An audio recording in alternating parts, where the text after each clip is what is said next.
तो दोस्तों, आज मैं आप लोगों के लिए एक बहुत ही डरावनी कहानी लेकर आया हूँ। ट्रेन की कंट्रोल पैनल पर अजीब आवाज़ों के साथ शुरू हुआ यह सफ़र जल्द ही एक खौफनाक यात्रा में बदल जाता है। एक रहस्यमयी परछाई इंजन के दरवाजे के पास खड़ी होती है, उसके चेहरे पर एक भयावह मुस्कान के साथ। जब दरवाज़ा अचानक खुलता है और ठंडी हवा का झोंका अंदर आता है, तो एक अदृश्य ताकत ट्रेन को अपने कब्जे में ले लेती है। यात्रियों के बीच हड़कंप मच जाता है और महेश की चीखें डर से भर जाती हैं। ट्रेन के बाहर एक और भयानक परछाई की मौजूदगी और इंजन में खटखट की आवाज़ें इस रहस्य को और भी गहरा कर देती हैं। तो दोस्तों, कहानी शुरू करने से पहले मुझे आपसे एक छोटी सी रिक्वेस्ट है कि अगर आप लोग मेरे चैनल पर नए हैं तो मेरे चैनल को सब्सक्राइब करें और मेरी वीडियो को लाइक करें। तो चलिए दोस्तों, बिना समय बर्बाद किए कहानी शुरू करते हैं। मैं रघुवीर सिंह राजस्थान में एक ट्रेन ड्राइवर हूँ। ये बात करीबन 2003 की है, जब मैं जोधपुर से जयपुर की एक नाइट ट्रेन चला रहा था। उस रात कुछ अजीब सा सन्नाटा था, शायद बारिश होने वाली थी। ट्रेन लगभग आधी रात के वक्त मरुस्थली इलाके से गुजर रही थी, जहां चारों तरफ सिर्फ रेत और पहाड़ ही दिखते थे। सब कुछ सामान्य चल रहा था, लेकिन जैसे ही हम फलोदी स्टेशन से आगे बढ़े, कुछ अजीब चीजें होने लगीं। सबसे पहले मैंने ट्रेन के इंजन के पास किसी की परछाई देखी। पहले मुझे लगा कि मेरी आंखों का धोखा है, क्योंकि इतनी रात को और इस सुनसान इलाके में कोई क्यों होगा।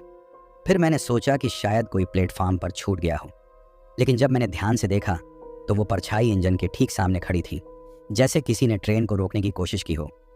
मैंने घबराकर ट्रेन की स्पीड कम की और उस परछाई को ध्यान से देखा। वो धीरे धीरे और पास आती जा रही थी। जैसे जैसे ट्रेन धीरे हो रही थी, मेरी धड़कनें तेज होती जा रही थी। वो परछाई अब और साफ दिखने लगी थी, लेकिन उसकी शक्ल अजीब थी। ऐसा लग रहा था जैसे उसके चेहरे पर कोई इंसानी भाव नहीं थे। उसकी चाल भी साधारण इंसानों जैसी नहीं थी। वो बिना हिले डुले सीधे मेरी तरफ देख रही थी। मेरे शरीर में ठंडक सी दौड़ गई।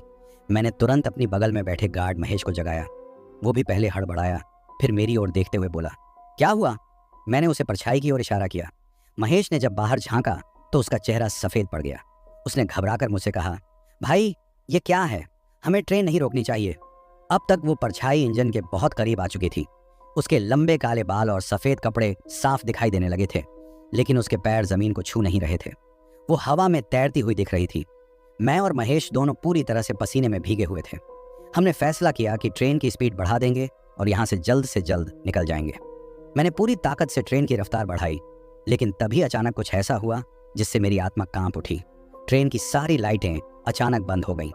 पूरे इंजन में अंधेरा छा गया और अब सिर्फ इंजन की आवाज़ और बाहर का सन्नाटा सुनाई दे रहा था। महेश ने डरते हुए कहा, हम फंस गए हैं रघु। तभी ट्रेन के कंट्रोल पैनल पर अजीब सी आवाज़ें आने लगीं, जैसे किसी ने उस पर जोर जोर से दस्तक दी हो।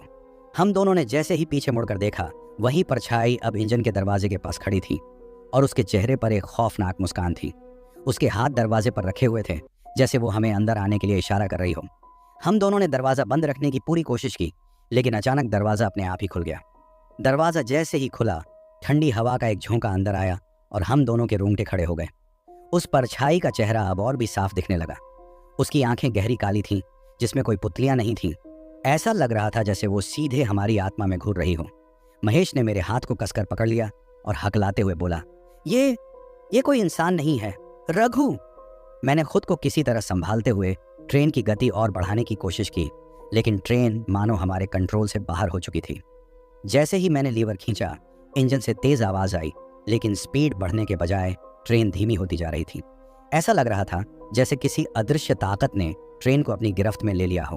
तभी परछाई ने एक अजीब सी आवाज़ निकाली, एक ऐसी आवाज़ जो मैंने पहले कभी नहीं सुनी थी, न ही किसी इंसान से, न ही किसी जानवर से। वो धीमी धीमी आवाज़ में कुछ बड़बड़ा रही थी, जैसे कोई प्राचीन भाषा हो। उसकी आवाज़ इतनी भयानक थी कि हमारे शरीर जड़ हो गए और डर हमारे दिलों पर हावी हो गया। महेश ने हिम्मत करके दरवाज़ा बंद करने की कोशिश की, लेकिन दरवाज़ा एक झटके में फिर से खुल गया और अब वो परछाई इंजन के अंदर आ चुकी थी। उसने अपने ठंडे नीले हाथ से महेश का कंधा पकड़ा। महेश चीखने लगा, रघु इसे हटाओ मुझसे। मैंने पूरी ताकत से महेश को खींचने की कोशिश की, लेकिन उसके शरीर पर जैसे कोई जकड़न थी। वो परछाई अब और करीब आ गई थी। उसकी लंबी उंगलियां महेश के गर्दन की ओर बढ़ रही थीं। महेश की आंखों में अब मौत का डर साफ दिख रहा था और मैं खुद कुछ नहीं कर पा रहा था। अचानक ट्रेन में एक जोरदार झटका लगा और ट्रेन रुक गई। मैं और महेश दोनों जमीन पर गिर पड़े। इंजन की लाइट्स वापस जल उठीं और वो परछाई अचानक गायब हो गई, जैसे वो कभी थी ही नहीं। महेश बुरी तरह कांप रहा था और मैं खुद हैरान था कि ये सब क्या हो रहा था। ट्रेन के रुकने का कारण समझने के लिए मैंने बाहर झांका। ट्रेन एक सुनसान जगह पर खड़ी थी। दूर दूर तक कोई स्टेशन नहीं था। घना अंधेरा और सूनी रात ने माहौल को और डरावना बना दिया था। ट्रेन के बाकी यात्रियों में हलचल हो रही थी, लेकिन उन्हें इस भयानक घटना का कोई अंदाजा नहीं था जो हम पर बीत चुकी थी। तभी मेरी नज़र ट्रेन की पटरियों के किनारे किसी और परछाई पर पड़ी। यह वही परछाई नहीं थी जो हमने पहले देखी थी, बल्कि कुछ और था, कुछ और भी भयावह। वो परछाई पटरियों के साथ साथ धीरे धीरे हमारी ओर बढ़ रही थी। महेश ने कांपते हुए मेरी ओर देखा और बोला, रघु, हमें यहाँ से निकलना होगा। ये जगह ये सही नहीं है। मैंने सहमति में सिर हिलाया और इंजन को दोबारा चालू करने की कोशिश की। इस बार इंजन ने काम किया और ट्रेन धीरे धीरे आगे बढ़ने लगी। लेकिन जैसे ही ट्रेन फिर से चल पड़ी, मैंने महसूस किया कि अब कुछ और भी गलत था। हमारी हरकतों पर कोई नज़र रख रहा था और वो हमसे पीछा नहीं छोड़ने वाला था। ट्रेन धीरे धीरे आगे बढ़ रही थी, लेकिन मेरी आंखें लगातार उस परछाई को तलाश रही थीं। महेश बुरी तरह से कांप रहा था। उसकी हालत ठीक नहीं थी। वो बार बार मुझसे कह रहा था, रघु, ये जगह छोड़नी होगी। ये जो भी है, ये हमसे खेल रहा है। मैं भी अंदर से सहमत था, लेकिन हमारे पास कोई रास्ता नहीं था। ट्रेन अब किसी सुनसान रास्ते पर थी। चारों ओर अंधेरा और सिर्फ इंजन की आवाज़। मैंने खुद को शांत करने की कोशिश की और ट्रेन को ध्यान से चलाने में लगा रहा, लेकिन अंदर से मेरे मन में डर और घबराहट का माहौल था। तभी अचानक इंजन के बाहर कुछ तेज आवाज़ हुई, जैसे कोई भारी चीज़ ट्रेन से टकराई हो। मैंने घबराकर इंजन की खिड़की से बाहर झांका तो देखा कि पटरियों के पास एक आदमी खड़ा था। उसकी शक्ल साफ नहीं दिख रही थी, लेकिन उसकी बनावट वैसी ही अजीब थी जैसी उस परछाई की थी। वो आदमी ट्रेन के बराबर बराबर चलता जा रहा था, बिना हिले, बिना थके, जैसे ट्रेन की गति उसके लिए कुछ मायने नहीं रखती थी। महेश ने भी उसे देखा और उसके चेहरे का रंग उड़ गया। उसने मुझसे कहा, रघु, ये वही है, वही परछाई का रूप। उसकी आवाज़ में डर साफ झलक रहा था और मैं खुद भी घबरा गया था। मैंने ट्रेन की स्पीड बढ़ाने की कोशिश की, लेकिन ट्रेन की गति उतनी ही बनी रही। इंजन में कुछ अजीब सी गड़गड़ाहट हो रही थी, जैसे कुछ रोक रहा हो। उस आदमी ने अब अपना चेहरा हमारी ओर घुमाया। उसकी आंखें बिल्कुल सफ़ेद थीं, बिना किसी पुतली के, और उसके होंठों पर एक अजीब सी मुस्कान थी। वो मुस्कान नहीं, बल्कि किसी और बड़े अनजाने भय का इशारा लग रही थी। तभी ट्रेन में फिर से एक जोरदार झटका लगा। हमें लगा जैसे ट्रेन किसी चीज़ से टकरा गई हो, लेकिन पटरियों पर कुछ नहीं था। पूरी ट्रेन कांप गई और सभी डिब्बों से चीख पुकार की आवाज़ें आने लगीं। यात्रियों को लगा कि कोई हादसा हो गया है, लेकिन असल में जो हो रहा था वो इससे कहीं ज़्यादा भयानक था। महेश ने इंजन से बाहर कूदने का फैसला कर लिया। उसने मुझसे कहा, रघु, हमें भागना होगा। ये ट्रेन अब सुरक्षित नहीं है। जो कुछ भी हो रहा है वो हमें मार डालेगा। मैं उसे रोकना चाहता था, लेकिन अंदर से मुझे भी लगा कि शायद यही सही रास्ता है। जैसे ही महेश ने इंजन का दरवाज़ा खोला और कूदने की तैयारी की, वो आदमी अचानक इंजन के ठीक सामने आ गया। उसने महेश की ओर घूरते हुए उसकी ओर हाथ बढ़ाया। महेश बुरी तरह से डर गया और वापस इंजन के अंदर गिर पड़ा।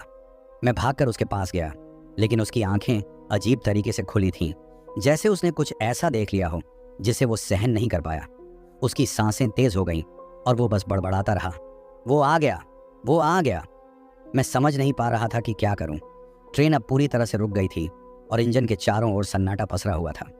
वो आदमी अब कहीं दिखाई नहीं दे रहा था, लेकिन उसकी मौजूदगी हम दोनों को महसूस हो रही थी। इंजन के चारों ओर हवा में एक अजीब सी ठंडक थी, जैसे किसी ने पूरी जगह को अपने कब्जे में ले लिया हो। अचानक इंजन के अंदर फिर से खटखट की आवाज़ें शुरू हो गईं। मैंने दरवाजे की ओर देखा तो उसे फिर से वो परछाई दिखी जो पहले दिखी थी। अब वो और भी करीब आ चुकी थी। उसके चेहरे पर वही खौफनाक मुस्कान थी और उसकी आंखों से कोई भी भाव गायब था। ऐसा लग रहा था जैसे वो सिर्फ हमें डराने के लिए नहीं, बल्कि हमें कुछ बताने या दिखाने आई हो। महेश अब पूरी तरह से बेसुध था और मैं खुद को संभालने की कोशिश कर रहा था। मैंने मन में सोचा, क्या ये कोई प्राचीन आत्मा है या फिर ये कोई ऐसा इलाका है जहाँ कुछ बुरी ताकतें रहती हैं। लेकिन जितना मैं सोचने की कोशिश करता, उतनी ही मेरी घबराहट बढ़ती जा रही थी। फिर अचानक इंजन के बाहर एक और झटका लगा। मैं खिड़की के बाहर देखने की हिम्मत जुटा ही रहा था कि ट्रेन की लाइट्स फिर से बंद हो गईं। अब चारों ओर सिर्फ अंधेरा और सन्नाटा था और हम दोनों इंजन के अंदर फंसे हुए थे। इंजन के अंदर अंधेरा छा गया और अब सिर्फ हमारी घबराई हुई सांसों की आवाज़ें रह गई थी। महेश अब भी इंजन के फर्श पर बेसुध पड़ा था और मैं उसकी तरफ देखता रहा, इस उम्मीद में कि वो ठीक हो जाए। लेकिन उसका चेहरा एकदम पसीने से तर था और उसकी आंखें अब भी खोई हुई थीं। मैंने उसके कंधे को हिलाया, महेश उठो, हमें कुछ करना होगा। लेकिन उसकी ओर से कोई प्रतिक्रिया नहीं आई। बाहर का माहौल और भी भयावह होता जा रहा था। इंजन के चारों तरफ की हवा एकदम ठंडी हो चुकी थी जैसे हम किसी भयानक बर्फीली दुनिया में आ गए हों। मेरे हाथों और चेहरे पर भी ठंड का असर महसूस हो रहा था। फिर मुझे लगा कि कोई हमारी ट्रेन के आसपास घूम रहा है। कभी इंजन के दाएं तरफ से, कभी बाईं तरफ से हल्की सी सरसराहट की आवाज़ें सुनाई दे रही थीं। मैंने दरवाजे की ओर देखा, जो अब भी खुला था। बाहर कुछ भी साफ साफ नहीं दिख रहा था, बस गहरा अंधकार। मैंने हिम्मत जुटाई और खिड़की के बाहर झांकने की कोशिश की। जैसे ही मैंने खिड़की से सिर बाहर निकाला, मेरी नज़रें सीधी पटरियों के पास पड़ी। वहाँ कोई खड़ा था। पहले तो मैं उस पर यकीन नहीं कर सका, लेकिन वो वहीं परछाई थी। इस बार वो कुछ दूरी पर खड़ी थी, एकदम स्थिर। उसका चेहरा अब भी साफ नजर नहीं आ रहा था, लेकिन उसकी सफ़ेद आंखें अब मेरी ओर देख रही थीं। मेरे भीतर अजीब सा डर भर गया था। मैंने जल्दी से सिर वापस खिड़की के अंदर खींच लिया। बाहर अब कोई हलचल नहीं थी, सिवाय उस परछाई के। मैंने फैसला किया कि इंजन को फिर से चलाने की कोशिश करूंगा, क्योंकि अब यहाँ रुकने का कोई फ़ायदा नहीं था। मैं किसी भी तरह महेश को सुरक्षित जयपुर या पास के किसी स्टेशन तक पहुँचाना चाहता था। मैंने लीवर को खींचा, लेकिन इंजन ने कोई प्रतिक्रिया नहीं दी। ऐसा लग रहा था जैसे इंजन ने भी हार मान ली हो। अचानक महेश ने एक धीमी और कांपती हुई आवाज़ में कुछ कहा। उसकी आवाज़ इतनी कमज़ोर थी कि मुझे पहले समझ नहीं आया, लेकिन जब मैंने उसे ध्यान से सुना तो उसने कहा, रघु, हमें यहाँ से नहीं जाना चाहिए। वो हमें जाने नहीं देगा। उसकी आवाज़ में एक डरावना यकीन था, मानो वो जानता हो कि अब जो कुछ भी हो रहा है उससे बचना नामुमकिन है। मैंने उसकी बात पर ध्यान दिया, लेकिन फिर भी मुझे यहाँ से निकलने का रास्ता खोजना था। मैंने इंजन को फिर से स्टार्ट करने की कोशिश की और इस बार इंजन ने एक हल्की गड़गड़ाहट की आवाज़ निकाली। मेरी उम्मीदें जागी, लेकिन तभी बाहर से फिर से वही सरसराहट की आवाज़ सुनाई दी। इस बार वो ज़्यादा करीब थी। मैंने तेज़ी से खिड़की से बाहर देखा और इस बार मेरा दिल धड़कना बंद हो गया। वो परछाई अब इंजन के ठीक बगल में खड़ी थी और उसका चेहरा अब मेरे सामने था। उसका चेहरा इंसानी नहीं था। उसकी आंखें गहरी गुफाओं जैसी थीं, होंठ सिले हुए थे और चेहरा विकृत था, जैसे किसी ने उसे जलाकर बिगाड़ दिया हो। उसके शरीर से उठती हुई ठंडक ने मेरी रीढ़ की हड्डी तक को जमा दिया। वो मुझसे कुछ कह रही थी, लेकिन कोई आवाज़ नहीं आ रही थी। मैं उसकी होठों की हरकत देख रहा था, लेकिन कुछ समझ नहीं पा रहा था। मेरे दिमाग में एक ही सवाल घूम रहा था, ये कौन है और ये हमसे क्या चाहती है? तभी इंजन के बाहर फिर से जोरदार झटका लगा और पूरी ट्रेन हिल गई। ट्रेन के डिब्बों से यात्रियों की चीखें आने लगी। ऐसा लग रहा था जैसे पूरा माहौल किसी अदृश्य ताकत के कब्जे में हो। मैंने जल्दी से इंजन के अंदर के रेडियो से पास के स्टेशन से संपर्क करने की कोशिश की, लेकिन रेडियो से सिर्फ अजीब सी स्टैटिक आवाज़ आ रही थी। कोई संपर्क नहीं हो रहा था। महेश अब भी फर्श पर पड़ा था। उसकी हालत और बिगड़ रही थी। उसके चेहरे पर पीड़ा और भय की झलक साफ दिख रही थी। मुझे कुछ समझ नहीं आ रहा था कि क्या करूं। तभी अचानक ट्रेन के दरवाजे पर जोर की दस्तक हुई। मेरे शरीर में एक अजीब सी सिहरन दौड़ गई। मैंने डरते हुए दरवाज़ा बंद करने की कोशिश की, लेकिन तब तक दरवाज़ा अपने आप ही खुल चुका था। दरवाजे के सामने अब वही खौफनाक परछाई खड़ी थी और इस बार उसने अपना हाथ बढ़ाकर महेश की ओर इशारा किया। महेश ने एक जोरदार चीख मारी और फिर वो पूरी तरह बेहोश हो गया। मुझे अब एहसास हो गया था कि हमसे कुछ बहुत ही भयानक खेल खेला जा रहा था। महेश की चीख के बाद इंजन में एक अजीब सा सन्नाटा छा गया। मुझे लगने लगा था कि अब कुछ बहुत बड़ा होने वाला है, लेकिन मैं समझ नहीं पा रहा था कि क्या। मेरे दिमाग में बस यही चल रहा था कि किसी तरह महेश को बचा लूं और इस ट्रेन को वापस चलाकर यहाँ से दूर निकल जाऊं। पर अब ट्रेन रुक चुकी थी और इंजन किसी तरह की प्रतिक्रिया नहीं दे रहा था। बाहर का अंधेरा और ठंड और गहराते जा रहे थे और वो परछाई अब इंजन के दरवाजे पर खड़ी थी, महेश की ओर इशारा करती हुई। उसकी निगाहें अब मेरी तरफ मुड़ी और एक क्षण के लिए ऐसा लगा मानो वो मुझसे कुछ कह रही हो, पर उसकी आवाज़ सुनाई नहीं दी। मेरे शरीर में अजीब सी सुन्नता महसूस होने लगी। हाथ पांव मानो बेजान हो रहे थे, लेकिन मैंने अपनी सारी हिम्मत जुटाई और इंजन के दरवाजे की ओर बढ़ा। मेरा दिल तेजी से धड़क रहा था और हर कदम जैसे भारी हो गया था। तभी इंजन के बाहर फिर से एक जोरदार झटका लगा और पूरी ट्रेन एक बार फिर से हिल गई। ये झटका पहले से कहीं ज्यादा भयानक था। इंजन के बाहर कुछ टूटने की आवाज़ें आने लगीं और यात्रियों की चीखें अब और तेज हो गईं। ऐसा लग रहा था जैसे ट्रेन को कोई अदृश्य ताकत हिला रही हो। मैं डर के मारे खिड़की से बाहर देखने की हिम्मत नहीं कर पा रहा था, लेकिन मुझे एहसास था कि कुछ बहुत बुरा हमारे करीब आ रहा है। महेश अब पूरी तरह बेसुध पड़ा था। उसकी सांसें धीमी हो रही थीं। मैंने जल्दी से इंजन के रेडियो से फिर से मदद की कोशिश की। इस बार भी वही स्टैटिक आवाज़ आई, लेकिन अचानक उस स्टैटिक में से एक धुंधली आवाज़ सुनाई दी। वो आवाज़ साफ नहीं थी, पर जैसे कोई कह रहा हो, भागो, जल्दी करो, ये रुकने वाला नहीं है। इससे पहले कि मैं उस आवाज़ पर और ध्यान देता, ट्रेन के बाहर किसी चीज़ के गिरने की ज़ोरदार आवाज़ आई। ऐसा लगा जैसे किसी ने ट्रेन के सामने कुछ भारी चीज़ फेंकी हो। मैंने डरते डरते खिड़की से झांका और जो देखा उसने मेरी आत्मा तक को हिला दिया। ट्रेन की पटरियों के दोनों तरफ दर्जनों परछाइयां खड़ी थीं, एकदम स्थिर, बिना कोई हरकत किए। वो सब हमारी ट्रेन की ओर घूर रही थीं, जैसे हमें रोकने के लिए इंतजार कर रही हों। अब मुझे यकीन हो गया था कि हम सिर्फ किसी एक अदृश्य शक्ति से नहीं, बल्कि किसी भयानक साजिश का शिकार हो रहे थे। महेश की हालत बिगड़ती जा रही थी और मेरी समझ में नहीं आ रहा था कि मैं क्या करूं। तभी इंजन के सामने कुछ हलचल हुई। मैंने अपनी सारी हिम्मत जुटाकर बाहर झांका और मेरी नज़र सीधे उस आदमी पर पड़ी जो पहले पटरियों के किनारे दिखाई दिया था। वो अब ट्रेन के सामने खड़ा था, लेकिन उसकी आंखें चमक रही थीं। वो आदमी धीरे धीरे हमारी ट्रेन की तरफ बढ़ रहा था। उसके हर कदम के साथ जमीन से हल्की हल्की धुंध उठ रही थी और उसकी आंखें अब भी मेरे ऊपर जमी हुई थीं। मैं डर के मारे पीछे हट गया, लेकिन दरवाजे की तरफ से अचानक वही अजीब खटखटाहट सुनाई देने लगी। इससे पहले कि मैं कुछ समझ पाता, इंजन के अंदर की लाइट फिर से बुझ गई। अब चारों तरफ घना अंधेरा छा गया था और सिर्फ बाहर से आने वाली अजीब अजीब आवाज़ें रह गई थीं। मुझे लग रहा था जैसे मेरे चारों ओर कोई और भी मौजूद है, लेकिन मैं उसे देख नहीं पा रहा था। मेरे दिमाग में महेश की चीखें, इंजन की गड़गड़ाहट और बाहर की परछाइयों की भयावहता सब मिलकर एक डरावना माहौल बना रही थी। तभी अचानक इंजन के अंदर एक हल्की रोशनी जली और मेरी नज़रें सीधे उस परछाई पर पड़ी जो पहले इंजन के दरवाजे पर खड़ी थी। इस बार वो बिल्कुल मेरे सामने थी और उसकी ठंडी सांसें मेरे चेहरे पर महसूस हो रही थीं। उसकी आंखें एकदम खाली थीं और होंठ अब भी सिले हुए थे, जैसे किसी ने उसकी आवाज़ छीन ली हो। वो धीरे धीरे मेरे करीब आ रही थी और मैंने महसूस किया कि मेरा शरीर पूरी तरह से जड़ हो चुका था। मैं हिल भी नहीं पा रहा था। उसके पास आते ही मेरे कानों में एक अजीब सी फुसफुसाहट गूंजी, जैसे किसी ने मेरे दिमाग के अंदर बोलना शुरू कर दिया हो। मुझे लगा जैसे वो मुझे कुछ बताने की कोशिश कर रही थी, लेकिन उसकी बातों का मतलब मैं समझ नहीं पा रहा था। मेरी आंखें अब भी उस परछाई पर जमी थीं और फिर उसने अचानक से अपनी उंगलियां मेरी ओर बढ़ाईं। मेरे पूरे शरीर में एक ठंडी लहर दौड़ गई। मैंने किसी तरह खुद को पीछे खींचा, लेकिन मेरे पैर मानो बंध गए थे। मैं भागना चाहता था, चिल्लाना चाहता था, लेकिन कुछ नहीं कर पाया। उसकी उंगलियां अब मेरे चेहरे को छूने ही वाली थीं कि अचानक ट्रेन में फिर से एक जोरदार झटका लगा और वो परछाई गायब हो गई। इंजन के अंदर की लाइट्स फिर से जल उठीं। महेश अब भी बेहोश था और मैं पूरी तरह हक्का बक्का खड़ा था, समझ नहीं पा रहा था कि ये सब क्या हो रहा है। तभी ट्रेन के रेडियो से फिर से वही धुंधली आवाज़ आई, तुम्हारे पास वक्त नहीं है, भागो, इसे रोको। लेकिन ट्रेन अब भी अपनी जगह पर खड़ी थी। मुझे समझ नहीं आ रहा था कि ये सब कैसे खत्म होगा और क्या हम इस डरावनी रात से बाहर निकल पाएंगे या नहीं। मैंने अपनी घबराहट को काबू में करने की कोशिश की और चारों ओर नजर दौड़ाई। इंजन की लाइटें वापस आ चुकी थीं, लेकिन जो कुछ हुआ था वो मेरे मन में गहरे डर की छाप छोड़ चुका था। महेश अब भी फर्श पर बेसुध पड़ा था और उसकी धीमी धीमी सांसें इस बात का संकेत थीं कि उसकी हालत बिगड़ती जा रही थी। मुझे कुछ करना था, लेकिन मेरी समझ में कुछ नहीं आ रहा था कि इस अजीब और खौफनाक हालात से कैसे निपटूं। रेडियो से आने वाली फुसफुसाहटों ने मेरे मन को और बेचैन कर दिया था। उस आवाज़ ने साफ कहा था, भागो, इसे रोको। पर मैं इसे कैसे रोक सकता था? मेरी ट्रेन रुक चुकी थी और सामने जो था वो इंसानी ताकतों से परे था। मैंने फिर से इंजन स्टार्ट करने की कोशिश की। मेरे हाथ कांप रहे थे, लेकिन मैंने किसी तरह खुद को काबू में रखा।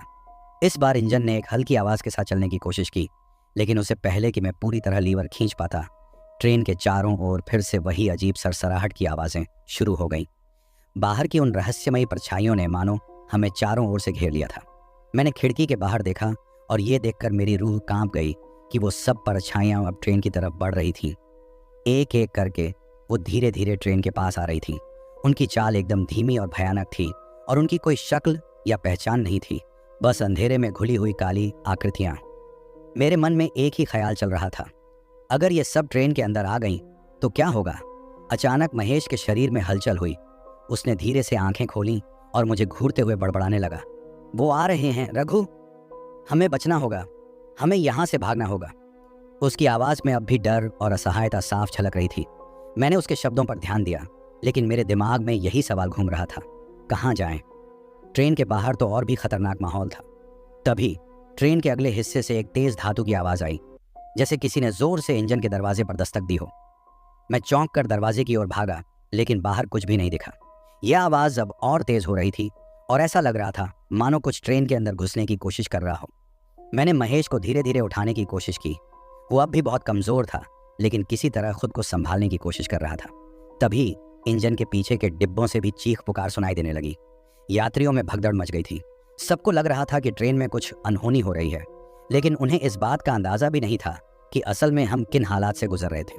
महेश ने थरथराती आवाज में कहा, रघु, हमें कूदना होगा, ये ट्रेन अब नहीं चलेगी, वो हमें यहाँ खत्म कर देंगे। उसकी बात सुनकर मैं और डर गया। क्या वाकई यहाँ से कूदना ही सही उपाय था? लेकिन ट्रेन के चारों ओर खड़ी वो परछाइयाँ अब और करीब आ चुकी थीं। उनका अंधेरा ट्रेन के अंदर तक फैल रहा था और उनके पास आते ही ठंडी हवा का झोंका पूरे इंजन में भर गया। मैंने एक आखिरी बार इंजन स्टार्ट करने की कोशिश की, लेकिन इस बार इंजन ने पूरी तरह जवाब दे दिया। वो आवाज़ जो पहले धीमी धीमी फुसफुसा रही थी, अब और तेज हो गई थी। तुम्हारे पास वक्त नहीं है, जल्दी करो। महेश ने एक बार फिर मेरी ओर देखा। उसकी आंखों में डर और बेचैनी थी। रघु, हमें कूदना ही होगा, हमें ये ट्रेन छोड़नी होगी। मैंने उसकी बात मानने का फैसला कर लिया। दरअसल अब कोई और रास्ता भी नहीं बचा था। ट्रेन के दरवाजे की ओर बढ़ते हुए मैंने बाहर झांका। वो परछाइयाँ अब ट्रेन के बेहद करीब आ चुकी थीं और उनकी सर्द उपस्थिति मुझे अंदर तक कंपा रही थी। महेश अब मुश्किल से खड़ा हो पा रहा था, लेकिन हमने किसी तरह इंजन का दरवाज़ा खोला और कूदने की तैयारी की। जैसे ही हम दरवाजे से बाहर कूदने वाले थे, तभी पीछे से एक और जोरदार धमाका हुआ। ट्रेन के अगले हिस्से में कुछ ऐसा हुआ जो मेरे दिमाग को झकझोर कर रख देने वाला था। वो परछाइयाँ अब ट्रेन के अंदर घुस चुकी थीं। उनकी आकृतियाँ इंजन के चारों ओर छा गई थीं और उनके बीच से अजीब से चेहरे उभरने लगे थे। हमने बिना वक्त गंवाए एक साथ कूद मारी। जमीन पर गिरते ही हमारे पैरों तले मरुस्थल की सख्त मिट्टी ने हमारे शरीरों को झटका दिया। महेश बुरी तरह गिरा था, लेकिन उसकी जान बच गई थी। मैंने जल्दी से उसे उठाया और हम दोनों ट्रेन से दूर भागने लगे। ट्रेन अब भी वहीं खड़ी थी और उसके चारों ओर वो अजीब परछाइयाँ मंडरा रही थीं, मानो उन्हें ट्रेन के अंदर ही कुछ चाहिए था। भागते भागते हम दोनों थक चुके थे, लेकिन हम रुके नहीं। पीछे मुड़कर देखने की हिम्मत भी नहीं थी। अंधेरे में दौड़ते हुए मुझे ऐसा लग रहा था कि हम कहीं खत्म नहीं होने वाली दौड़ में फंसे हैं, जहाँ से कोई भाग नहीं सकता। हम दोनों ने ट्रेन से जितनी दूरी बना ली थी, उतना ही अच्छा लग रहा था, लेकिन पीछे की वो परछाइयाँ अब भी हमारी यादों में थीं। हम लगातार दौड़ते जा रहे थे, पसीने में नहाए हुए, और दिल की धड़कनें इतनी तेज थीं कि लगा जैसे सीने से बाहर कूद जाएंगी। महेश अब भी कांप रहा था, उसकी सांसें उखड़ी हुई थीं, लेकिन मैंने उसे संभाले रखा। हमारे चारों ओर घना अंधेरा था और सन्नाटा ऐसा था जैसे उस पूरी दुनिया में सिर्फ हम ही बचे हों। मरुस्थल की सख्त जमीन पर दौड़ते हुए हर कदम भारी पड़ रहा था, लेकिन हम दोनों के मन में बस एक ही डर था, वो परछाइयाँ हमें फिर से पकड़ न लें। थोड़ी दूर भागने के बाद हम एक छोटे से टीले के पास पहुंचे। मैंने महेश को सहारा देकर बिठाया और खुद भी धूल मिट्टी से सनी जमीन पर गिर पड़ा। अब तक हमारे आसपास सिर्फ अंधेरा और एक हल्की सी ठंडी हवा थी, लेकिन ट्रेन की तरफ से आने वाली खौफनाक आवाज़ें अभी भी हमारे कानों में गूंज रही थीं। हमने एक पल के लिए चैन की सांस ली, लेकिन दोनों के दिमाग में ये सवाल उमड़ रहा था कि ये सब क्या था। महेश अब भी सांसें संभालने की कोशिश कर रहा था। उसकी आंखें डर से भरी हुई थीं। मैं उसे देख रहा था, पर खुद मेरे मन में भी वही बेचैनी थी। थोड़ी देर तक हम दोनों ने कुछ नहीं कहा, सिर्फ चारों ओर की खामोशी को सुनते रहे। लेकिन ट्रेन से बहुत दूर होने के बावजूद ऐसा लग रहा था कि वो परछाइयाँ अब भी हमारे आसपास थीं, अदृश्य होकर हमें देख रही थी। रघु, महेश ने धीरे से मेरी ओर देखा। उसकी आवाज़ कांप रही थी। ये सब क्या था? वो परछाइयाँ, वो आदमी, ट्रेन के अंदर जो हुआ, मैंने पहले कभी ऐसा कुछ नहीं देखा। मैं खुद इस सवाल का जवाब नहीं दे पा रहा था। मेरा मन अभी उसी भयानक मंजर में फंसा हुआ था जब हमने ट्रेन के दरवाजे पर उन रहस्यमयी आकृतियों को देखा था। मैं खुद से ही सवाल कर रहा था कि क्या ये किसी हादसे का परिणाम था? क्या हम किसी प्रेतात्मा से घिरे थे, या फिर ये कोई ऐसा इलाका था जहां अनहोनी घटनाएं होती थीं जिसके बारे में कोई नहीं जानता? मुझे नहीं पता महेश, मैंने कमज़ोर आवाज़ में कहा।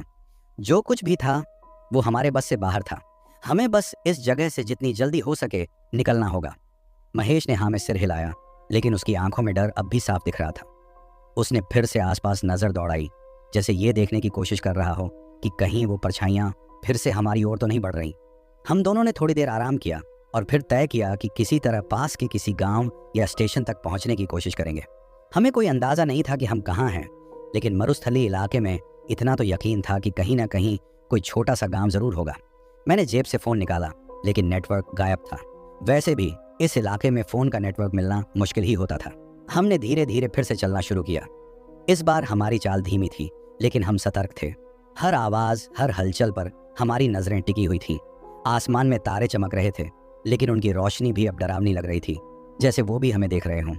हवा अब शांत थी, लेकिन उस शांति में भी एक अजीब सी बेचैनी महसूस हो रही थी। चलते चलते हमें एक पगडंडी दिखाई दी जो दूर किसी ओर जाती हुई नजर आ रही थी। हमने सोचा कि शायद ये पगडंडी किसी गांव की ओर जाती हो। बिना ज्यादा सोचे हम उसी दिशा में बढ़ने लगे। हमारे कदम धीमे थे, लेकिन अब हमें यहाँ से निकलने की उम्मीद जागने लगी थी। रास्ते में महेश बार बार पीछे मुड़कर देख रहा था। उसकी आंखों में अब भी वही डर था, मानो उसे लग रहा हो कि वो परछाइयां अब भी हमारा पीछा कर रही हैं। मैंने भी एक दो बार पीछे मुड़कर देखा, लेकिन सिर्फ अंधेरा ही नजर आया। मैंने महेश से कहा, महेश, हमें अब ये सब भूलना होगा। जो कुछ भी हुआ वो बस एक बुरा सपना था। लेकिन महेश ने मेरी बात नहीं मानी। उसने धीमी आवाज में कहा, रघु, तुम नहीं समझ रहे। ये सपना नहीं था, ये कुछ और था। हम जिस जगह से गुजरे हैं वो ठीक नहीं है। मैंने सुना है कि इस इलाके में पहले भी कई हादसे हो चुके हैं। शायद इस जगह पर कुछ ऐसा हुआ है जिसकी वजह से ये सब हो रहा है। मैंने उसकी बात को गंभीरता से लिया, लेकिन मेरे पास कोई जवाब नहीं था। हम बस चलते जा रहे थे और हर पल यही दुआ कर रहे थे कि किसी तरह सुरक्षित जगह पहुंच जाएं। पगडंडी पर चलते चलते हमें करीब आधे घंटे हो चुके थे, लेकिन अभी तक किसी गांव या बस्ती का कोई निशान नहीं दिखा।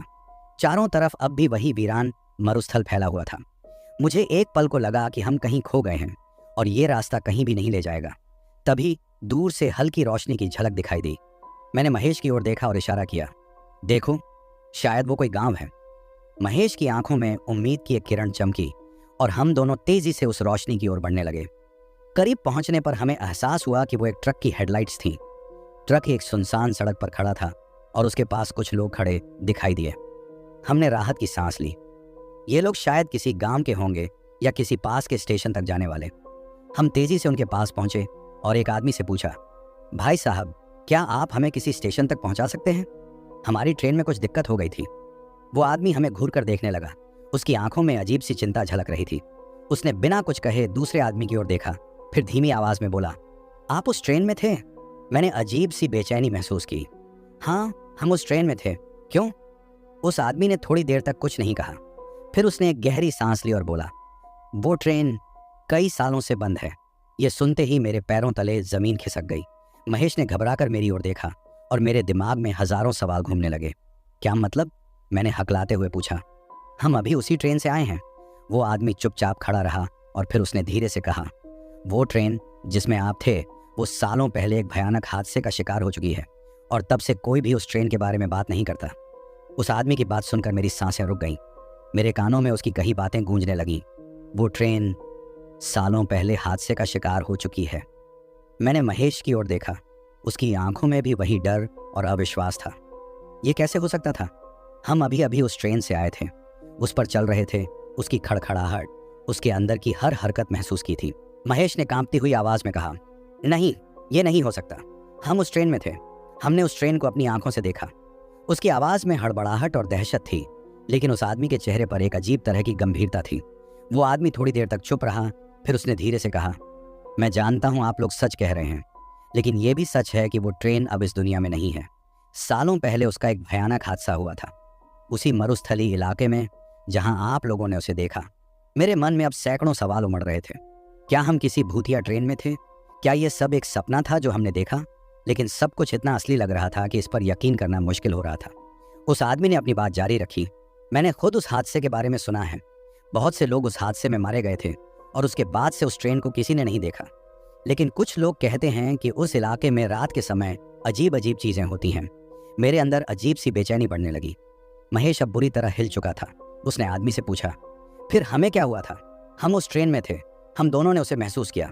वो आदमी थोड़ा पीछे हटकर अपने साथी की ओर देखने लगा और फिर गंभीर स्वर में बोला, कई बार कुछ जगहें ऐसी होती हैं जहां समय और वास्तविकता का कोई मतलब नहीं होता। ऐसा लगता है जैसे उन जगहों पर कुछ ना कुछ बुरा अटका हुआ है और वो अपने शिकार तलाशता रहता है। उसकी बातें सुनकर मेरे रोंगटे खड़े हो गए, लेकिन उसकी बात में अजीब तरह का सच्चाई का एहसास था जिसे नकारना मुश्किल हो रहा था। मैं और महेश अब पूरी तरह से हक्का बक्का खड़े थे। हमें यह समझ नहीं आ रहा था कि अब हम क्या करें। तभी उस आदमी ने हमें एक सलाह दी, आप दोनों खुशकिस्मत हो कि बचकर निकल आए हो। इस इलाके में जो होता है उसे कोई समझ नहीं पाता, लेकिन बेहतर होगा कि आप यहाँ से दूर निकल जाओ। आगे का रास्ता पकड़ो और यहाँ से जितनी जल्दी हो सके निकल जाओ। हमने उसकी बात मानी और तुरंत ट्रक में बैठ गए। हमारे मन में सवालों का सैलाब उमड़ रहा था, लेकिन हमें इस जगह से दूर जाने की जल्दी थी। ट्रक के चलते ही हम मरुस्थल से बाहर की ओर बढ़ने लगे। हवा अब भी ठंडी थी, लेकिन वो खौफ जो ट्रेन के अंदर महसूस हो रहा था वो धीरे धीरे कम हो रहा था। महेश अब भी कुछ बोल नहीं पा रहा था।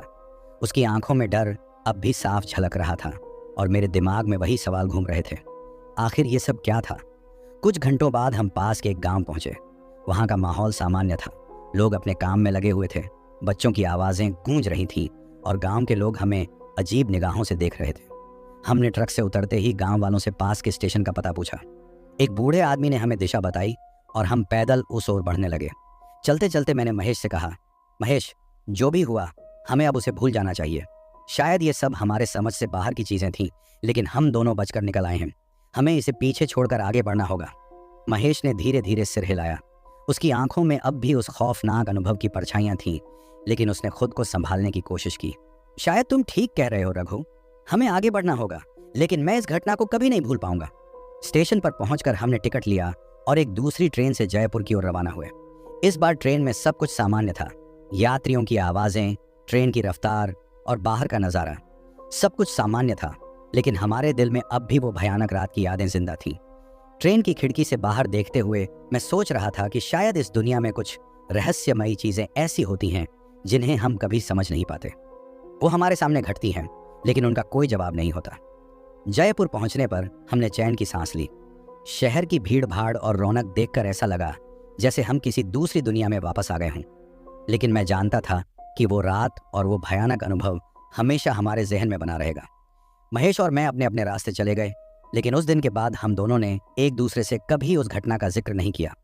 वो खौफनाक रात हमारी जिंदगी का एक ऐसा हिस्सा बन गई थी जिसे हम दोनों भूलने की कोशिश तो करते, लेकिन वो हमेशा हमारे साथ रही। शायद वो ट्रेन और वो मरुस्थली इलाका अब भी वहाँ है, और शायद कोई और उस ट्रेन से गुजरेगा, लेकिन मैं अब वहाँ कभी वापस नहीं जाना चाहता था। उस रात ने हमें कुछ सिखाया था, कुछ सवालों के जवाब कभी नहीं मिलते, और शायद यही इस दुनिया की सबसे बड़ी रहस्यात्मक सच्चाई है। तो दोस्तों, मिलते हैं अगले वीडियो में।